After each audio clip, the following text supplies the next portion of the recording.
Em nome do Pai, do Filho e do Espírito Santo. Amém. Vem, Espírito Santo, vem.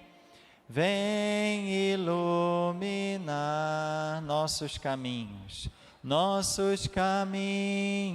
vem iluminar nossas ideias, vem iluminar nossas angústias, vem iluminar as incertezas, vem iluminar.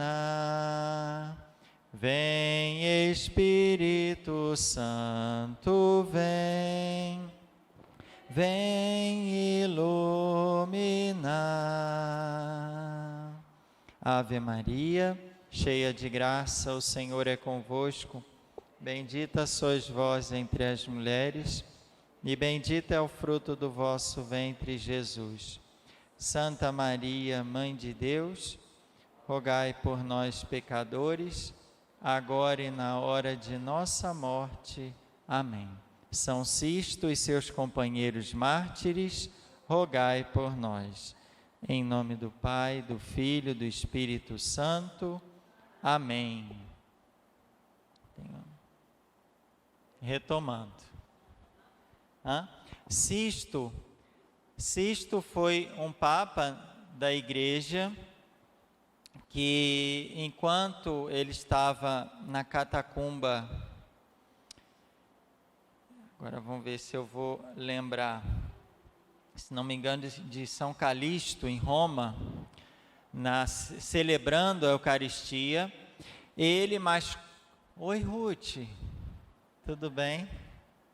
Ele mais 4 diáconos foram presos e depois martirizados, né? Eles sofreram martírio no dia de ontem, né? Então nasceram para uma nova vida, né? Nasceram para a vida eterna. Vamos dizer que o dia do nascimento do santo, que a gente celebra o dia do santo, é o dia do novo nascimento, nascimento para a vida eterna. Por isso que normalmente o dia do santo não é o dia do nascimento dele, é o dia da morte dele, é o dia que ele nasce para uma outra vida, né? Então hoje, na verdade foi ontem, mas normalmente é um dia depois, eles foram martirizados. Então foi o Sisto, segundo Papa, e mais 4 diáconos que estavam junto com ele, e foram martirizados em Roma.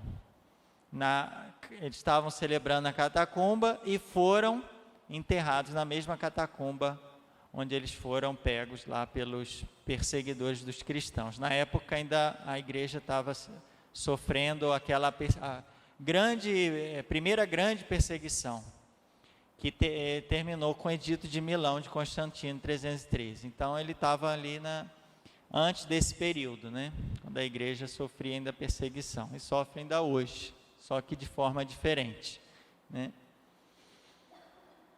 Brilhante. Então, São Sisto e seus companheiros mártires, né, diáconos. Vamos retomar então, abrir com chave de ouro, para fechar com chave de ouro, o livro da Rainha Esther. Bom, retomando, a gente está na parte final que faz uma reflexão, que tira algumas conclusões gerais do livro. A gente já praticamente leu o livro todo, fez vários comentários, né? Recebemos até o óleo de mirra, só a Rutinha não recebeu, mas nós fomos agraciados com o tratamento de beleza da Rainha Esther, com óleo de mirra, e falta a Ruth também receber esse óleo. Então, ela está num congresso, né, na Chapada, mostrando o tratamento da Rainha Esther na Chapada dos Guimarães, né? Todas as propriedades do óleo de mirra. Bom, o livro de Esther reproduz traços de história ornamentados para servir a finalidade religiosa e moral. Então, ele tem alguma coisa de história, o livro de Esther? Tem. Alguma coisa de história tem, olha lá, traços de história. Mas esses traços de história, eles estão o quê? Ornamentados. Eles estão enfeitados, eles têm coisas que não estão propriamente na história. Ele tem alguma coisa da história, mas tem os enfeites, alguns ornamentos para poder o quê? Trazer para o leitor a finalidade religiosa, que não é só dizer aconteceu isso, ponto. Não. Ele quer trazer uma mensagem de fundo, uma moral da história. Porque a gente está no campo de um livro histórico, embora tenha traços históricos, mas não é um livro histórico propriamente dito. A gente chama esse gênero literário de Midrash, que ele tem uma finalidade mais religiosa do que histórica. Ele quer transmitir mais uma mensagem do que simplesmente dar informações. Olha, aconteceu isso, não. Teve acontecimentos, mas esses acontecimentos são cheios de ornamentos, né? São cheios de detalhes que a gente não pode dizer que são propriamente históricos, né? Bom, o que a gente tem, o que a gente pode dizer além disso? Que de um lado o autor se refere aos anais dos reis da Pérsia. Então a gente tem lá no início e quase no final do livro, 2:23 e 10:2, algumas anotações. Os anais são, né, a história do reino, os registros que tem um determinado reino, a gente chama de os anais, né? Ele faz referências a esses anais, aos anais dos reis da Pérsia. Ele também fala de circunstâncias da corte e da administração do reino, que concordam com o que se conhece por outros escritos. Então, é igual a gente falou, tem algumas coisinhas de traço histórico, que concordam com outras fontes não bíblicas, de registros que não estão na Bíblia, mas que concordam. Registro da onde? Dos reinos, por exemplo, do reino da Pérsia, os anais. Então, a gente vê, aqui tem realmente alguma coisa que tem a ver com a história. Por quê? Porque tem registros fora da Bíblia que falam também que existia um rei e tal, que, né, tinha um reino que é assim. Alguma referência à história tem, mas ela não é totalmente apegada à história, tá? Então, ele tem alguma coisa de história, mas ele enfeita essa história, né? Como se a gente tivesse lá um fato e a gente fala, a gente aumenta, mas não inventa, né? A gente coloca alguma coisa de história e aumenta, coloca outros elementos, tal, mas ele tem uma ligação com a história, mas ele está preocupado mais com a finalidade religiosa, né? De transmitir uma mensagem. Bom, e o que a gente tem, que é muito forte no livro, é essa festa aqui, que é a festa de Purim, que até hoje os judeus celebram. E essa festa parece atestar um fato histórico. Suposto fato histórico, esse rei Assuero que aparece no livro de Esther, se a gente for fazer uma ligação com a história, esse rei Assuero que aparece no livro seria quem? Seria Xerxes I, que governou entre 486 e 465 a.C., né? Então, ele aparece no livro de Esther com outro nome, porque ele está todo enfeitado, é um livro que está atrelado à história, mas ele tem ornamento de outros elementos. Se a gente fosse realmente ligar ele na história, o Assuero seria o Xerxes I, que foi um rei persa que de fato existiu. E isso é comprovado não só, né, pela Bíblia, né, pela cronologia da Bíblia, mas por outros registros fora da Bíblia. Porque você pode perguntar, como que a gente sabe que Xerxes I reinou? Porque a gente não tem só a Bíblia. A gente tem outros documentos e registros fora da Bíblia, que falam que o rei Xerxes reinou nesse período aqui, de 486 a 465. Por que o ano está voltando? Porque a gente está antes de Cristo. Muito bem, vocês estão brilhantes hoje, né? Apesar das férias, mas está muito bem. Uma outra coisa que chama a atenção é o silêncio dos autores profanos sobre o episódio que teve muita repercussão no reino persa, já que esse não menciona nenhuma rainha da Pérsia chamada Ester, né? Então, nossa, uma coisa que teve uma repercussão tão grande e não tem registro nenhum de rainha Ester fora da Bíblia. Então, uma coisa que chama a atenção é justamente isso. Por isso que a gente falou, tem traços da história, mas não é história. Tem outros elementos que foram ornamentados nesses traços históricos. Então, uma coisa que chama a atenção é que não há nenhum autor profano, quer dizer, fora da Bíblia, nenhum autor, ninguém menciona uma rainha da Pérsia chamada Ester. Não existe, não adianta procurar que não tem registro fora da Bíblia.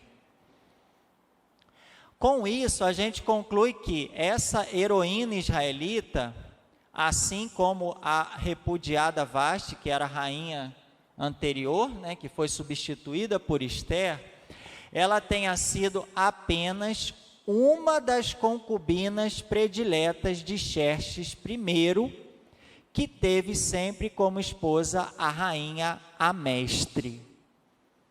Então, o que está falando aqui? Historicamente falando, pelos registros históricos, o que a gente tem? A gente pode dizer que o Assuero seria o rei Xerxes I, que quando o autor do livro de Ester escreveu o livro, ele estava se referindo a Xerxes I, porém ele colocou o nome de Assuero, porque é o Midrash. E ele, aí não tem Ester na história profana, mas o autor quis falar de uma rainha Ester, quer dizer, a rainha Ester, tudo que aconteceu já seria o quê? Um Midrash, ou seja, essa ornamentação que ele colocou na história. Se a gente for ligar o livro de Ester à história propriamente dita, essa Ester poderia ser uma das concubinas do rei, e não, vamos dizer, a principal, né? A esposa principal, que sempre foi quem, historicamente falando? A Mestre. A Mestre sempre foi a rainha, né, a número 1 do rei Xerxes I, a Mestre. Mas o rei não tinha só uma mulher, né, tinha a rainha, tinha a principal e tinha as outras, né, as concubinas. Então nessa pode ter existido uma concubina predileta, que foi aquela que intercedeu ao rei pelo seu povo.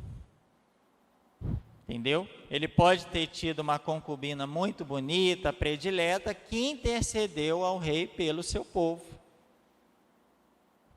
Só que isso a gente não tem todos os elementos históricos, que a gente está no campo do Midrash. E Midrash não é uma história propriamente dita. Ele tem alguma coisinha de história, mas não é história. Ele parece história, mas não é. Né? Ele tem outros elementos que foi colocado pelo autor. Aumentado, inventado, bom, aí a gente não sabe, né? Mas, só para vocês terem noção, porque a história fala de Ester, não fala de Ester, não existe Ester. Existe o rei Xerxes, tinha várias concubinas, e talvez, né, tenha tido uma concubina lá predileta que intercedeu ao rei pelo seu povo. E que o autor fala que foi a rainha, que foi etc. Mas não, historicamente, né, na história profana, não tem nenhuma Ester. Se a gente for procurar na história, não vai achar. Porque isso aqui não é história, é Midrash, entendeu? Continuando, a gente também vai perceber nesse livro uma obra-prima da literatura judaica, uma composição que o autor fez, composição artificiosa, quer dizer, é uma coisa artificial que ele fez, mas bastante interessante, que são as antíteses. As antíteses, elas dominam o livro, quer dizer, aparece o tempo todo antítese, que a gente vai ver agora.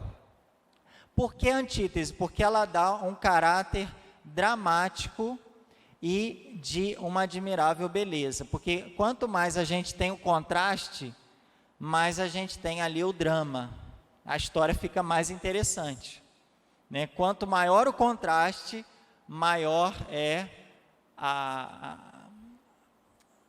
atração que a gente tem pela história, né? Igual a novela, tem uma pessoa que é muito boa, mas tem outra que é muito má. Se não tivesse contraste, a gente, que coisa chata, né? É todo mundo bonzinho, é todo mundo bonitinho, é todo mundo não sei quem, não vou assistir mais isso não. Mas quando a história tem esse contraste, essa tensão, o vilão, ele é muito mal, e o outro é muito bom, ele sofre, ele é vítima de tudo. Então a gente fica querendo saber qual vai ser o final dessa tensão que existe. Porque é essa tensão que cria essa atenção do leitor para ele querer continuar lendo e querer continuar para saber o final da história. Então, a primeira composição que tem o livro, que mostra o livro, são o quê? São duas jovens concubinas do rei. Uma Vasti, chamada Vasti, que é pagã, que foi repudiada, e outra Ester, israelita, que foi depois exaltada. Então, o livro trabalha com esse contraste. Uma não estava nem aí para o rei, foi repudiada, era pagã, quer dizer, não tinha religião, não queria saber da crença em um Deus, e a outra era israelita, fiel à lei, e foi exaltada. Então, esse contraste, ele aparece o tempo todo no livro. Já no início do livro aparece forte, mas ele sempre volta. A gente vai sempre fazer referência a essas duas jovens, né? Uma muito má e outra muito boa. Um outro contraste que aparece no livro são de dois homens agora. Os dois ministros do rei, Amã, que não era judeu, que foi exaltado e depois foi condenado à morte, e Mardoqueu, israelita, desprezado, condenado à morte, mas depois foi exaltado. Quer dizer, então o que era exaltado foi condenado, e o que a princípio era condenado, depois ele foi exaltado. Então, isso é que gera a gente fica querendo saber o final. Por quê? Porque essa tensão é que vai atraindo a gente à leitura, né? Vai dando prazer a gente no momento da leitura. Porque a gente vai ver, nossa, aquele cara tão bom foi condenado à morte, e o outro mal está sendo exaltado lá em cima. E com o passar do tempo, né, ao longo da história, a gente vai vendo que vai acontecendo justamente o contrário, né? E no final, o que era condenado foi exaltado e vice-versa. Outro contraste que aparece no livro são os decretos. Os dois decretos do rei. Um contra os judeus, que apareceu logo no início, que Amã, né, Amã que falou que ele tinha que fazer um decreto contra os judeus, que essa raça precisava morrer, enfim. Logo no início, capítulo 3, que é esse decreto aqui, e outro decreto que foi em favor dos judeus, que é o capítulo 8. Então tem um contraste aí de decretos. Um contra os judeus, e a gente fica, oh meu Deus, e agora? O que vai ser, né? Aí no final do livro aparece um outro decreto que é a favor dos judeus. Outro contraste que aparece no livro, os banquetes agora, né? 2 banquetes foram oferecidos por Esther. Esses banquetes, para Amã, significaram a humilhação e depois a morte, né? Um banquete significou humilhação, que foi o primeiro, né, no capítulo 5, e depois a morte, quando ela revelou, né? Por que humilhação? Porque ela estava, na verdade, ela estava o quê? Querendo falar que, não, está tudo bem, nós estamos juntos, você é especial para mim, tão especial como o rei. Quer dizer, tanto é que depois do primeiro banquete, Amã se achou o tal, falou, não, a rainha, eu pensei que só o rei gostava de mim, a rainha também fez um banquete para mim. Quer dizer, aquilo foi para levantar a estima dele mais em cima ainda, para depois, quando cair feio. Porque quanto mais a pessoa se coloca acima, né? Quanto mais se exalta ou se deixa exaltar pelos outros, quando vem a queda, é pior ainda. Então, o que a Esther faz? Ela dá um banquete para jogar o homem lá em cima. Quando está vendo que ele está se achando tal, né? Tanto que ele saiu, já queria até matar o outro lá, não, já prepara a forca, não sei o que, aí veio o segundo banquete. No segundo, aí veio a queda total e a condenação dele à morte, né? Então, esses banquetes, para um significou a humilhação e a morte. Para o Mardoqueu, a passagem da morte, olha lá, que depois do primeiro banquete, ele tinha sido condenado à morte por quem? Por Amã. Amã estava se achando, já mandou preparar uma forca lá para o outro. Mas aí veio o segundo banquete, onde ele foi então glorificado, né? Porque aí, no segundo banquete, que é essa cena que a gente tem aqui, Esther revela a maldade de Amã contra ela e contra o povo dela, e aí significa então que o Amã vai ser condenado à morte, e consequentemente aquele que tinha sido condenado à morte, que é Mardoqueu, agora vai ser exaltado, né? Depois vai ser chamado para ser também ministro do rei, para estar junto do rei, para ser o braço direito do rei, enquanto o outro vai para a morte, né? Então, são 2 banquetes aí que geram essa tensão. Meu Deus, mas a Esther, o que ela está fazendo? A gente acha, né? No primeiro banquete, nossa, ela não falou nada, não fez nada, mandou eles virem no segundo dia ainda, o segundo banquete, né? Para que isso? Fala logo a maldade, a gente fica naquela tensão. Aí quando vem o segundo, é que é revelado depois a maldade de Amã, e aparece a glorificação de Mardoqueu, ele é exaltado. Outro contraste que a gente tem é o seguinte: os judeus que foram repudiados ao extremo se tornaram estimados ao extremo. Então, no início, os judeus assim foram desprezados, foram humilhados. E no final, o judeu foram exaltados ao extremo. Então, né? E isso a gente vai ver bem forte no Evangelho. Quem se humilha será exaltado, e quem se exalta será humilhado, né? Então a gente pode ler Esther também olhando o Evangelho, né? Olhando a Cristo, que veio revelar justamente que os humildes serão exaltados, né? Pois ele olhou, como diz o Magnífica, né, o Cântico de Maria, para a humildade de sua serva. Dispersou os orgulhosos de seus tronos, né? Os soberbos, os orgulhosos de seus tronos, o Senhor dispersou. E ele exaltou os humildes, né?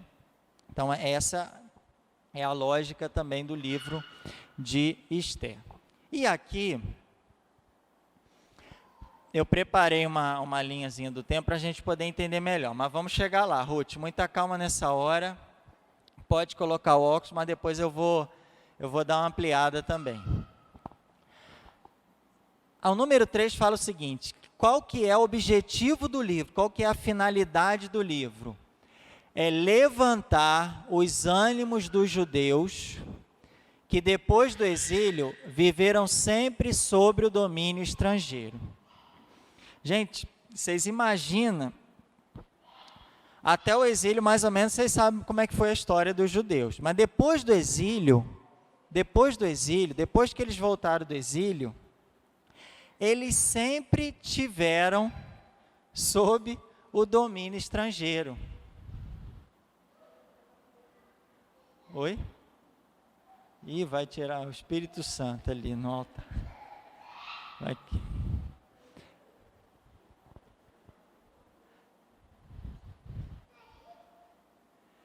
Aqui, gente, que eu quero que vocês prestem bastante atenção. O que vai acontecer? Depois, porque esse pedaço aqui, normalmente o pessoal não conhece muito da história. O que vai acontecer depois? Se alguém perguntar para vocês, o que aconteceu depois do exílio? Que até mais ou menos do exílio, a gente sabe, né? Veio Abraão, depois Moisés, aí, né? Mais ou menos a história, depois veio a monarquia, o juiz, depois a monarquia, etc, etc. Dividiu a monarquia, depois foi o exílio.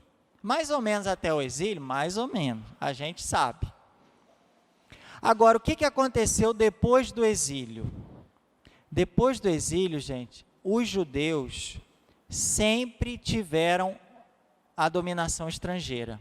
Ou seja, sempre tiveram o estrangeiro ali em cima, controlando, dominando eles, às vezes até perseguindo, às vezes deixando eles meio quietos lá. Não vou mexer com ele por enquanto não.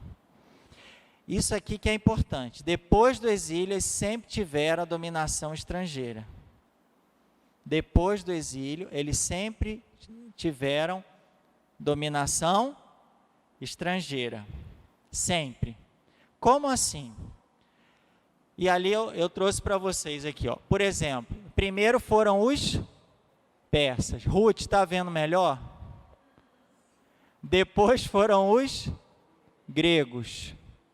Depois os egípcios. Depois os sírios e depois os romanos. Romanos já lembra quem? A vinda, o nascimento de Jesus. Romanos, vocês já sabem que Jesus nasceu quando os judeus estavam sendo dominados pelo Império Romano. Só para vocês terem ideia que sempre os judeus tiveram esse domínio de alguém de fora que estava controlando eles, alguém de fora que estava dominando eles. Os primeiros que dominaram eles foram os persas, porque eles voltaram do exílio da onde? Vamos tentar lembrar. Eles voltaram do exílio da onde? Eles estavam aonde? Muito bem. Ponto para falar. Da Babilônia. Eles estavam na Babilônia. Os babilônios deixaram eles voltar? Não, os babilônios que tiraram eles da terra. Quando veio um outro povo e dominou os babilônios, aí falou para os judeus, agora vocês podem voltar para casa. Quem que é esse povo?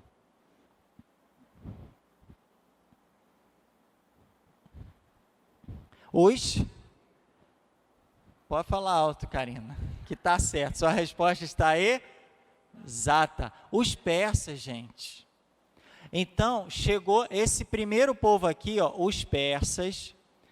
Aqui, ó, em 538, começa o período dos persas. Ciro II, que é um rei persa, ele cria um edito, chamado Edito de Ciro II, onde ele dá, então, a liberdade aos judeus voltarem para a sua terra. Por isso que eles voltaram do exílio da Babilônia. porque eles estavam lá na Babilônia, e aí os persas dominaram os babilônios, e com o edito de Ciro, eles puderam voltar para a sua casa. E aí que veio aquela parte do Esdras e Neemias, que eles reconstroem o templo, eles reconstroem os muros da cidade, né? Esdras, o sacerdote, Neemias, o construtor, lembra que a gente já estudou? Mas por quê? Por causa dos persas. Esse é o primeiro período lá, 538, os persas, tá? Só que os persas não ficaram para sempre. Estava até bom com os persas. Inclusive o livro de Esther, né, ele fala desse período persa. Mas é um período que relativamente eles estavam bem, porque eles podiam voltar para casa, eles tinham vamos dizer assim, uma certa liberdade. O problema só que não ficou só nos persas. Depois dos persas vieram, lá em cima a gente tem quem? Os gregos, justamente, porque aí veio o meu xará, chamado Alexandre Magno, que no ano 333, ele começa a ser ele é grego, ele vem lá da Macedônia, ele é rei da Macedônia, que faz parte, vamos dizer assim, da Grécia, né? Ficar um pouquinho mais ao norte da Grécia. E ele começou a dominar geral, ele foi conquistando tudo, foi um dos maiores impérios da antiguidade, em pouquíssimo tempo. O homem era um guerreiro conquistador. Em questão de 10 anos, ele fez um império vastíssimo. E aí acabou com quem? Com os persas. E aí começou o período dos gregos. Então, depois da Babilônia, quem que vem? Os persas. Depois dos persas, quem que vem? O grego. Com quem? Alexandre Magno. Vocês não vão esquecer mais. E até o ano é fácil, olha lá, ó, 333. Praticamente ali acaba o período dos persas, porque aí vem Alexandre Magno conquistando tudo, conquista geral. Beleza? Mas os judeus continuam sob um domínio estrangeiro, não mais persa, mas agora dos gregos. Tudo bem até aqui, gente? Vamos por parte, porque essa parte, se vocês entenderem isso aqui, isso vai abrir a mente de vocês, vai clarear, que vocês vão entender a próxima etapa do nosso curso, que é o primeiro e segundo Macabeus. Então, ele já vai ser vamos dizer, uma introdução para o nosso próximo estudo, tá? Mas é importante que vocês cheguem comigo até aqui. Eles estavam com os babilônios, os persas ganharam, né, dominaram os babilônios. Com o edito de Ciro II, eles voltaram para a terra deles, para a Judéia, para Jerusalém, reconstruir o templo e tal. Só que o Império Persa foi dominado por outro. Naquele tempo era assim. Quando vinha um império mais forte, acabava com outro, e aí era uma nova cultura, às vezes nova língua, novo jeito de controlar e fiscalizar as terras que eles tinham sob domínio deles. Agora, depois de Alexandre Magno, os gregos que estão dominando geral. A partir de 333, a gente pode dizer que começa o grande império grego. Só que tem um detalhe nessa história. Alexandre Magno morre. E ele não tem descendentes, não deixa descendentes. E aí, o grande império dele é dividido entre os generais dele. Para nós, vai interessar, vamos dizer assim, dois generais, ou dois territórios. Tá? Por quê? Porque a gente está falando da história sagrada, da história bíblica. A gente não vai pegar os outros territórios, mas ele divide em generais. E por isso que aqui a gente tem o quê? Esse helenismo é o período grego, tá? Que foi de 333 até, vamos dizer assim, 164, tá? Que é esse período aqui. Eu aumentei, mas não sei se está... O Ruth até tirou os óculos já. Tudo bem, gente? Aí, os gregos estão dominando. Aí, o que vocês leem aqui? Lágidas. Por quê? Ah lá. Porque agora, como o reino foi dividido, Alexandre Magno dominou tudo, mas ele não teve nem tempo de governar. Logo depois ele morreu. Foi tão forte, tão rápido, mas ao mesmo tempo ele acabou e aí foi dividido. E uma parte foi dividida. Deixa eu ver só se eu tenho o mapa. Ah, está aqui, ó. Só para vocês terem ideia. Esse aqui é um mapa onde a gente tem aqui tudo isso aqui, praticamente, o início do reino de Alexandre, depois a gente tem o Império Ptolomaico e o Império Seleucida. Então, o que a gente tem aqui, ó, embaixo, aqui embaixo, tá vendo? Egito e na Líbia aqui, que a gente chama de Império Ptolomaico, porque são reis chamados Ptolomeu, né? Foram a dinastia dos Ptolomeus. A gente tem outro nome chamado Império vou voltar aqui, dos Lágidas, porque tinha um avô, bisavô deles, que chamava Lago, e aí eles pegaram esse nome e ficaram Império dos Lágidas ou dos Ptolomeus, é a mesma coisa. O que aconteceu? Quando Alexandre Magno morreu, foi dividido, e o primeiro povo que ficou com a Judéia, com a Palestina, foram os Lágidas, ou chamado Ptolomeus, que é esse povo aqui, que está aqui embaixo. É um povo que está aqui embaixo. Está vendo que essa listrinha aqui que sobe, ela está pegando até aqui em Jerusalém, está vendo? Está subindo aqui. Por quê? Porque depois que Alexandre Magno morreu, foi dividido, e os Lágidas, ou Ptolomeus, que estão aqui no norte aqui da África, Egito, eles que dominaram aquela região onde estavam quem? Os judeus, que é o que interessa para a gente. Recapitulando, depois dos babilônios vieram os persas, e depois veio Alexandre Magno, conquistou o império dele, morreu, 323, e aí o império dele foi dividido entre os generais dele. E logo depois que ele morreu, quem que dominou a região ali onde estavam os judeus foram os Lágidas, ou também os Ptolomeus. Brilhante? Tudo bem?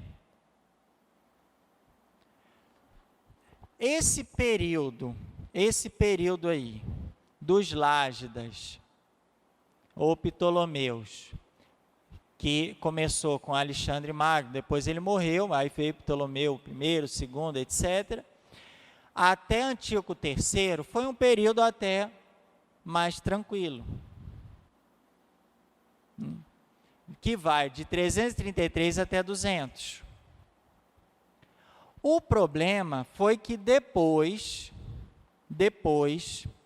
esse território, onde estavam os judeus, foi dominado por outro povo, que era um do lado, que vem da dinastia de um dos generais lá. Mas não era mais o pessoal dos Ptolomeus nem o Lágida. Quem que era? Os Seleucidas. Aqui, Ruth. Seleucidas, né? Esse povo, ele estava aqui, ó, aqui em cima. Olha lá, o Império Seleucida, ele aparece aqui em cima, na Síria, né? Aliás, ele era bem extenso, olha lá, é onde ele ia lá para cima, pegava parte da Pérsia, Babilônia, Mesopotâmia, Cilícia, é esse pedaço aqui todo. Os Seleucidas ficaram fortes e depois eles acabaram tendo domínio também onde? No que interessa para a gente, onde estavam os judeus. Mais ou menos no ano 200. Muito bem, Karina. Ponto para Karina. Aí vem o tal dos Antíocos. Esse nome vocês vão ouvir muito ainda no livro dos Macabeus. Mas veio Antíoco III. Antíoco III estava de boa, estava mais tranquilo com os judeus. O problema é que depois do Antíoco III veio quem? O Antíoco IV. E aí o bicho pegou. Por quê? Porque ele queria impor não só a cultura, mas também a religião. E ele queria acabar com a religião dos judeus, e ele fez uma grande perseguição. Uma grande perseguição, que é justamente o que a gente vai estudar em Macabeus. Porque, gente, daqui, dos persas, até dos Lágidas, até esse Antíoco III aqui, o início dos Seleucidas, estava meio que tranquilo. Eles estavam dominando os judeus, mas respeitando a religião, vamos dizer assim. Tudo bem, você pode ter sua religião, a gente vai cobrar uns impostos aí, tem um domínio, mas vamos manter aqui uma certa, um respeito aqui. Eu respeito sua religião, você respeita a minha, tudo bem, fica de boa. O problema foi que depois veio Antíoco IV, e ele quis acabar com a religião dos judeus. Ele fez uma grande perseguição, que aí vai ser o que a gente vai estudar no livro do Macabeus. Mas é importante vocês terem claro essa linha histórica aqui, para depois vocês não se perderem no caminho. Vocês entenderem o que está acontecendo na história. Tá? Até o Seleucidas, está tudo bem, gente? Vocês estão entendendo tudo bonitinho? Ruth, Cida, tá tranquilo, né?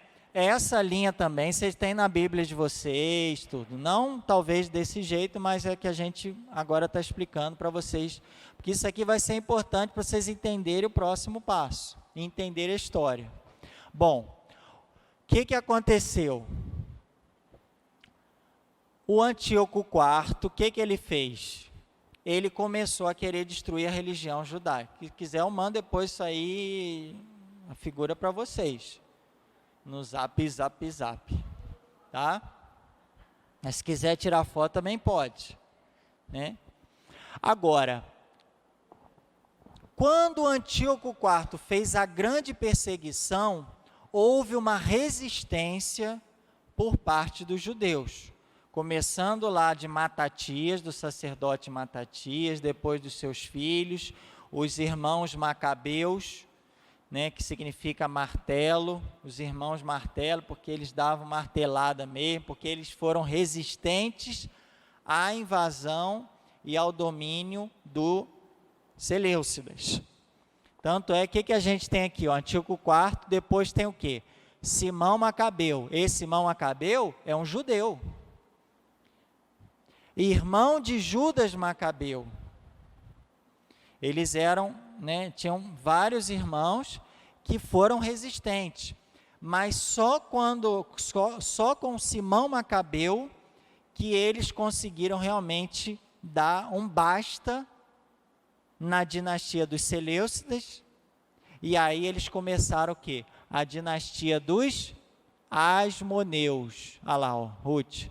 Asmoneus, que era o nome lá do bisavô. Normalmente eles pegavam o nome do avô ou bisavô para colocar na dinastia. Mas o que a gente tem?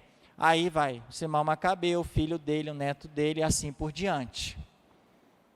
Quem que são os Asmoneus? São os judeus que resistiram ao domínio estrangeiro, e agora a dinastia deles é que tem o controle, que governa os judeus. Eles não são mais dominados por um povo estrangeiro, mas são eles próprios que têm o governo da sua terra, do seu povo, da sua religião. Tá certo? Então, olha lá, a partir de 164 a 141, porque foi o período que eles começaram a resistir, até o período que eles começaram de fato a quebrar com a dinastia anterior, para começar uma nova história. E É o que a gente vai estudar em primeiro. O segundo livro de Macabeus também vai a mesma coisa. É esse período aí. O que a gente não tem na Bíblia, vamos dizer assim, é um livro histórico que fala ali desse período aqui, dos Lágidas a gente não tem, os Seleucidas antes de Antíoco IV, né, no início a gente não tem. Esse período aqui é um período que ainda, na Bíblia, a gente não vai ter um período que vai ser o que a gente chama de período como é que fala? Tem alguns que falam intertestamentário, entre os dois testamentos. Só que não é bem isso, porque a gente tem o primeiro e o segundo Macabeus. Vai ser um período, uma lacuna que existe na Bíblia. Mas existe registros fora da Bíblia, porque senão a gente não podia estar falando aqui. Tá? Os Asmoneus, gente, vai até o ano de 63. O ano de 63 é um ano importante, porque começa a dominação do Império Romano, com um imperador chamado Pompeu. Está lá o nomezinho dele, Ruth. Pompeu, ele começa lá no ano 63. Mas o que vocês estão vendo aqui? Que tem o quê? Uma continuidade. Embora esteja o Império Romano, o Império Romano deixou eles continuarem a dinastia deles. Há uma certa continuidade. Deixa eu voltar aqui, né? Quem que vai quebrar essa continuidade? O que a gente tem aqui? Ano 37, Herodes o Grande. Quando ele, vamos dizer assim, assume o reinado, ele é bem malvado, né? Ele vai lá para Roma, faz um acordo lá com o imperador, conversa lá, olha, eu vou, né, fazer tudo que você quiser lá, eu vou te representar lá na Judéia, mas você me dá toda a autoridade. Você fala aí que eu sou rei, eu governo, vou ter todo o poder lá. Ele faz um conchavinho lá com o imperador, e a partir de 37, ele então faz esse divisor de águas entre os Asmoneus, que era a dinastia que começou com Macabeu, até a dinastia dos Herodianos. Aí é Herodes para todo lado. Aí a gente só ouve falar de Herodes. No Novo Testamento é um monte de Herodes. Cuidado com os Herodes, porque tem muito Herodes aí que confunde a gente. É outro detalhe, porque uma coisa é o Herodes, um Herodes é de Jesus, do nascimento de Jesus. Outro Herodes é do período, é aquele que vai pedir a cabeça de João Batista, né? Outro Herodes, que é o mesmo da cabeça de João Batista, é aquele que vai encontrar com Jesus já no momento que ele está sendo condenado à morte. Outro Herodes é aquele que vai conversar com Paulo em Atos dos Apóstolos. Herodes Agripa. Por que o problema é que todo mundo se chama Herodes, por causa do Herodes. É o Grande. Mas nem todos são Herodes o Grande, porque Herodes o Grande morre no ano 4 antes de Cristo.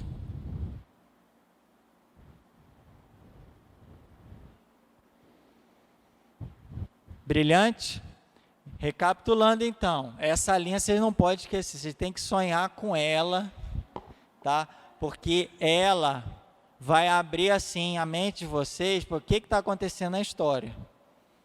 Depois que veio os babilônios lá no exílio, começou o Império Persa com o Edito de Ciro, depois veio Alexandre, o grego, o período dos gregos lá com Alexandre, ele morreu, dividiu para os generais. O general ficou lá no norte da África, né, o Egito, com os Lágidas, os Ptolomeus, por isso que a gente fala que eles foram dominados pelos egípcios, e depois os Seleucidas, por isso que a gente fala que eles foram dominados pelos sírios. Antíoco IV era um rei sírio. A Síria, primeiro eles foram dominados pelo sul, pelo pé, depois pegaram eles pela cabeça, o norte, a Síria, só para vocês, né, ficar com isso na cabeça. Depois dos persas, Alexandre Magno faz a conquista, divide os generais. Primeiro o general pega eles pelo pé, né, são os egípcios. Depois outro grupo de generais pega ele pela cabeça, que são os sírios. Vem lá do norte. E aí domina o judeu. O problema são justamente esses sírios, porque aí vem um homem chamado Antíoco IV, que fez a grande perseguição contra os judeus. E aí começa o livro dos Macabeus, que é a resistência a esse rei que queria acabar com a religião judaica, né? Pois a gente vai ver detalhes. Aí eles fazem a resistência forte, conseguem colocar a dinastia dele, que chama a dinastia dos Asmoneus. Tem gente que escreve com H também, vocês podem ver com A ou com H. Quem que são os Asmoneus? São os judeus que fizeram resistência aos sírios, ao rei sírio. E aí, depois a gente tem lá o Pompeu, né? É um período pequeno, que eles ficam lá, de 140 a 63 já vem o Império Romano. O Pompeu está lá em Roma, mas deixa eles quietos. Depois que vem Herodes o Grande, aí começa a mudar a dinastia agora para os Herodianos. Aí começa a sequência de um monte de Herodes no Novo Testamento. Herodes o Grande, Herodes Antipas, Herodes Arquelau, Herodes Filipe, Herodes Agripa I, Herodes Agripa II, tem um monte de Herodes. Todos eles são importantes, porque todos eles vão aparecer na Bíblia. Muito cuidado com os Herodes que aparecem, para você saber com quem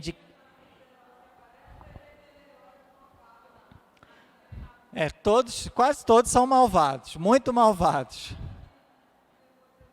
Esse é o mais malvado de todos. Por que esse é o mais malvado de todos? Herodes o Grande. Porque, eu coloquei até a passagem bíblica, que Mateus 2, 13 e 18, que ele vai matar todos os nascidos até 2 anos em Belém, na região. Ele vai ser um cara realmente muito mal, muito mal. Não só por causa disso, por várias atrocidades que ele faz. Vários conchavos que ele faz, alianças para poder se manter no poder. Mas ele morre no ano 4 antes de Cristo.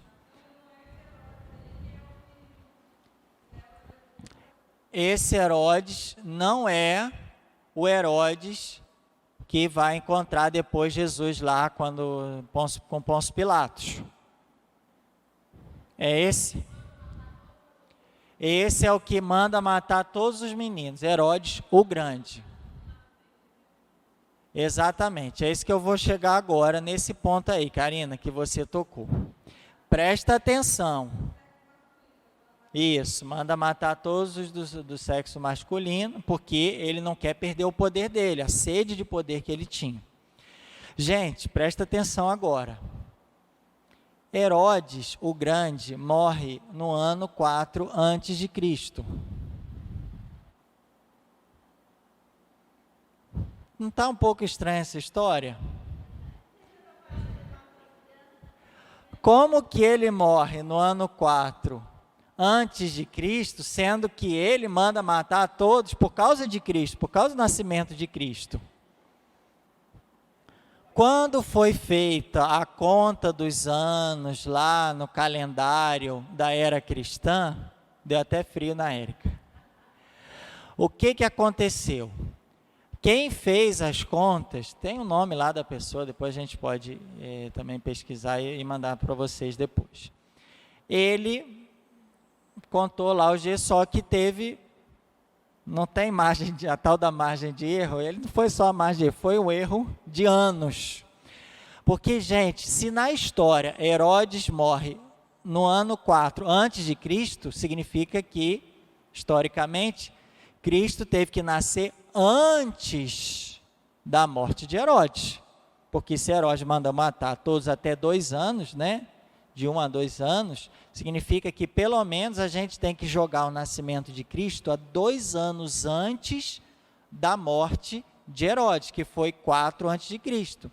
Significa então que historicamente Jesus nasceu entre aí o ano 6 e o ano 7 antes de Cristo.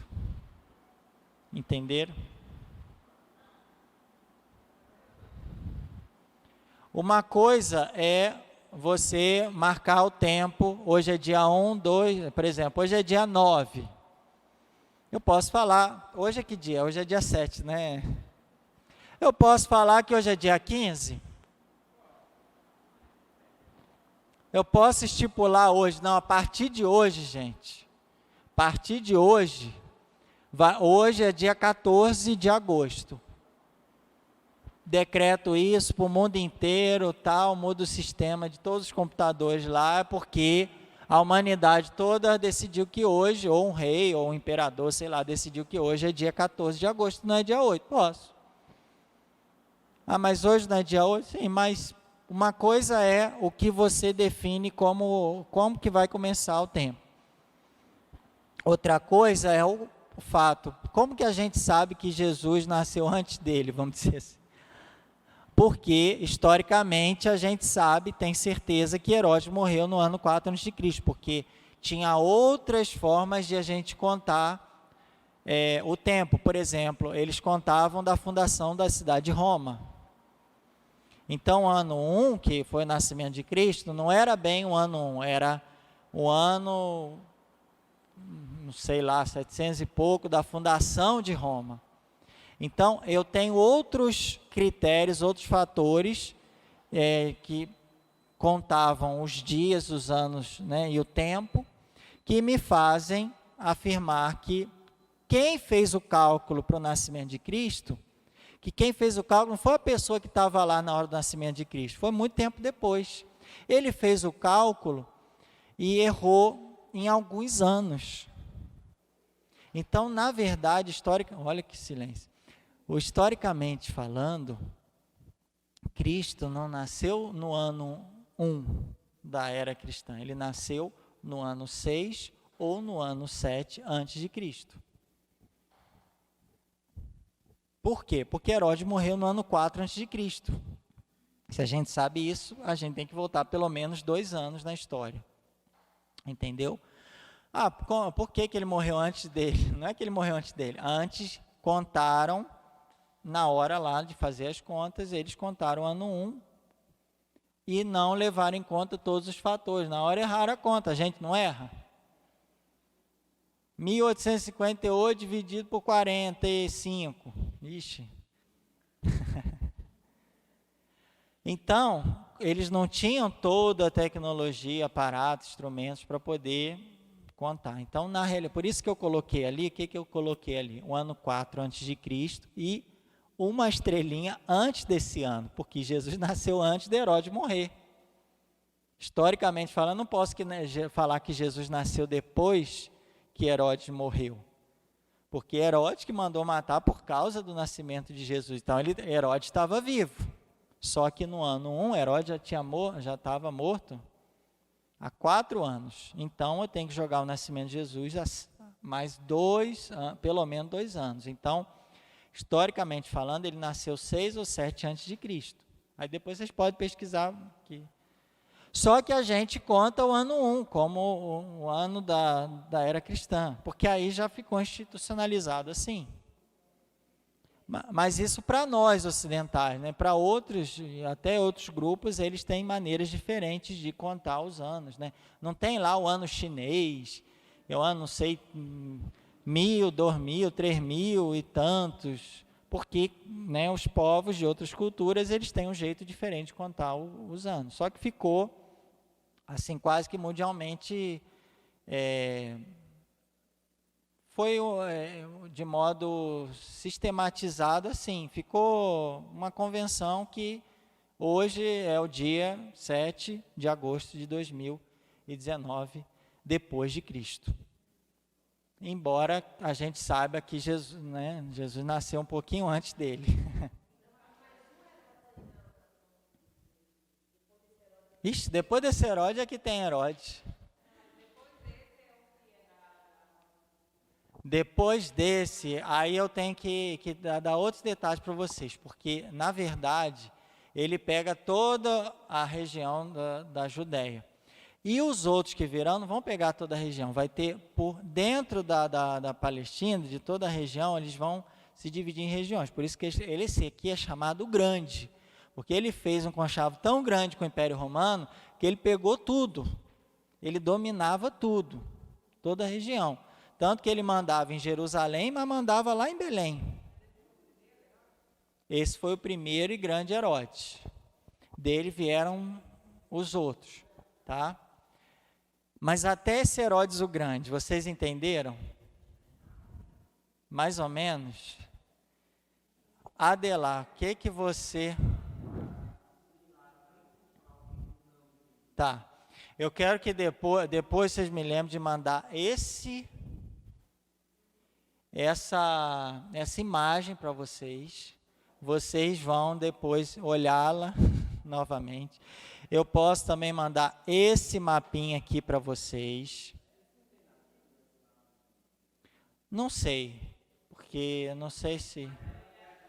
Esse tem a informação justamente do Império Ptolomaico e Seleucida, ou seja, o império que dominou primeiro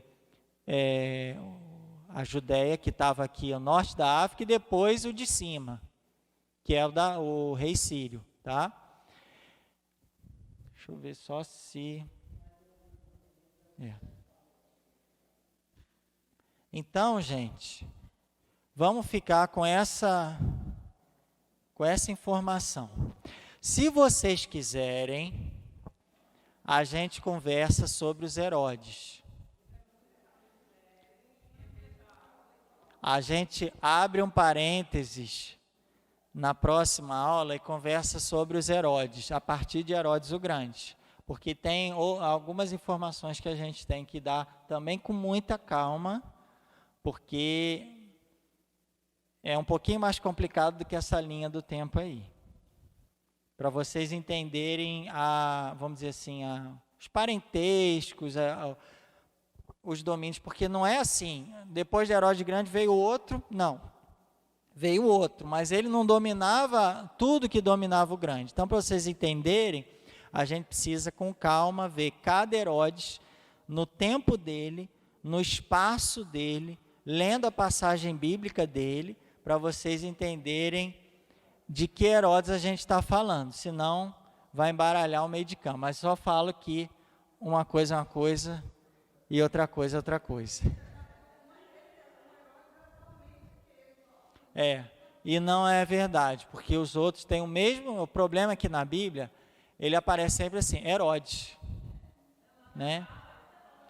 Não fala Herodes Filipe, Herodes Antipas, Herodes Arquelau, até em alguns momentos fala, mas a gente precisa ver com um pouquinho mais de calma e entender, até por que Jesus foi diante de Herodes Antipas, o que ele tinha a ver com a história, se ele já estava com Pôncio Pilatos. Qual a relação de Pôncio Pilatos com Herodes?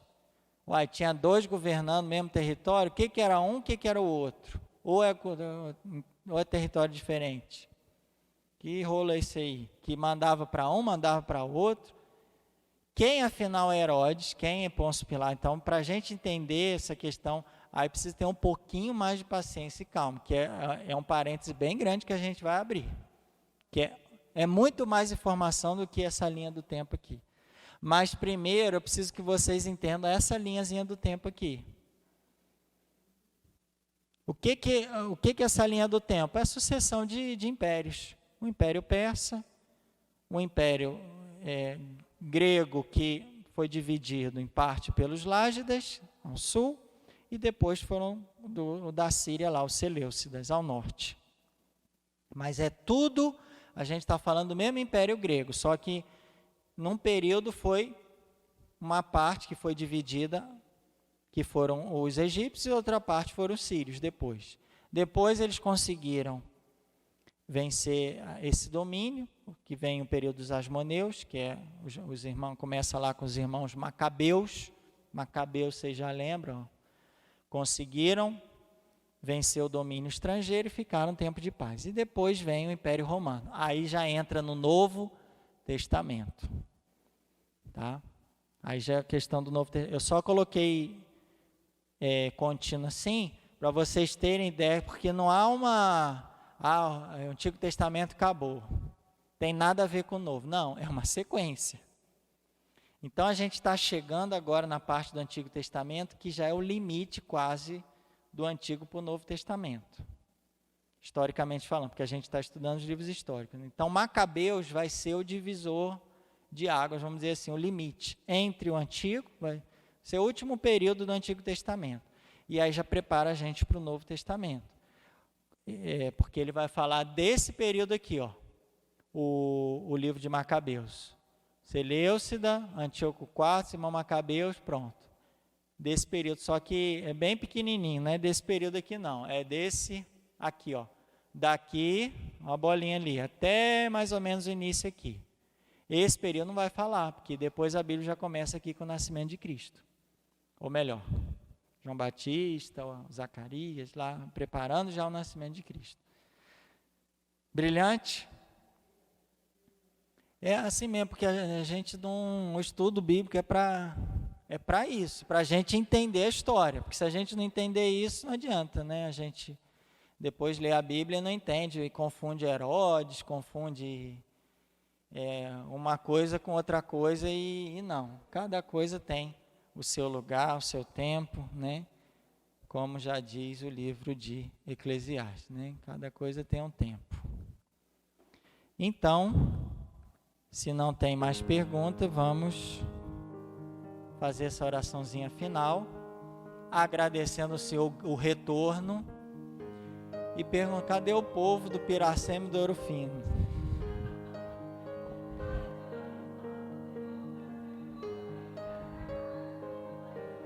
O povo em peso, Nova Barra, aí está firme, né? Mas, gente, se quiser chamar mais gente para participar, viu? Pode chamar mais gente, né? Porque a gente está aqui para aprofundar a palavra mesmo, tá? E na terça-feira, não sei se a Érica já... Você quer falar, Érica? Fala aí um pouquinho. Não, já...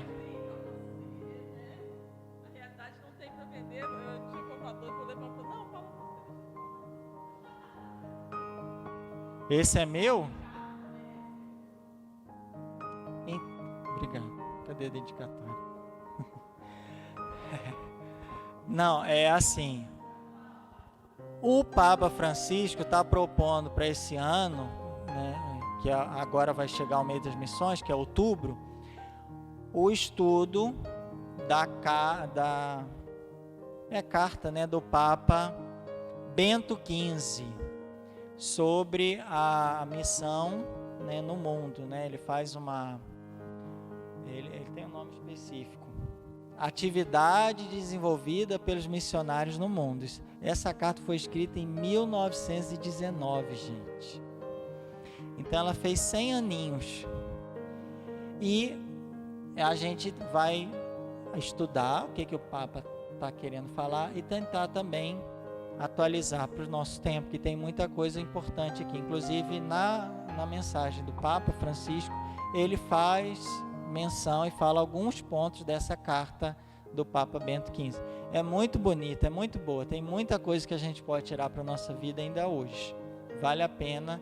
A gente vai fazer um estudo lá na catedral, na terça-feira, 7h30 da noite, né? Vai ser numa daquelas salas lá do centro catequético, porque a sala de baixo é uma capela agora, está sendo capela, né? Então, a partir da semana que vem, todas as reuniões vão ser feitas na sala de cima. E vamos estar lá, Érica, eu,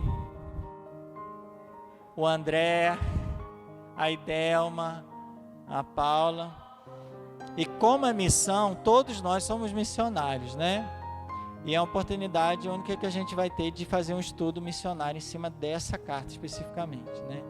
E eu falo porque eu já preparei toda a formação, tá muito boa, tem muita coisa interessante que a gente precisa conhecer até da nossa igreja também, e que tem hoje, a gente não sabe qual foi a origem. Então, como é uma carta antiga, a gente vai conhecer até realidades antigas que estão presentes ainda hoje, e que é bem interessante, bem bonita a carta.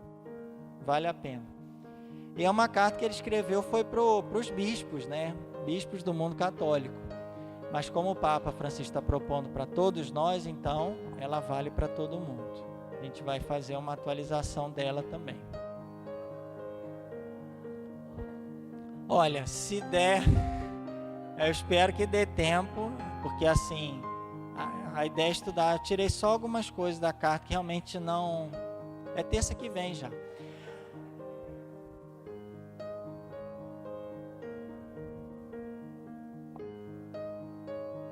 Semana da Família.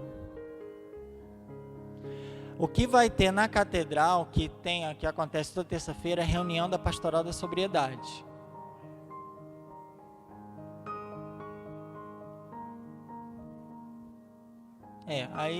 Mas de qualquer forma a gente já tem um espaço lá, né? Vai ter a Pastoral da Sobriedade, que um médico vai estar falando na Pastoral da Sobriedade. Já até me mandaram, só que eu não vou na terça-feira, porque eu vou estar com o estudo.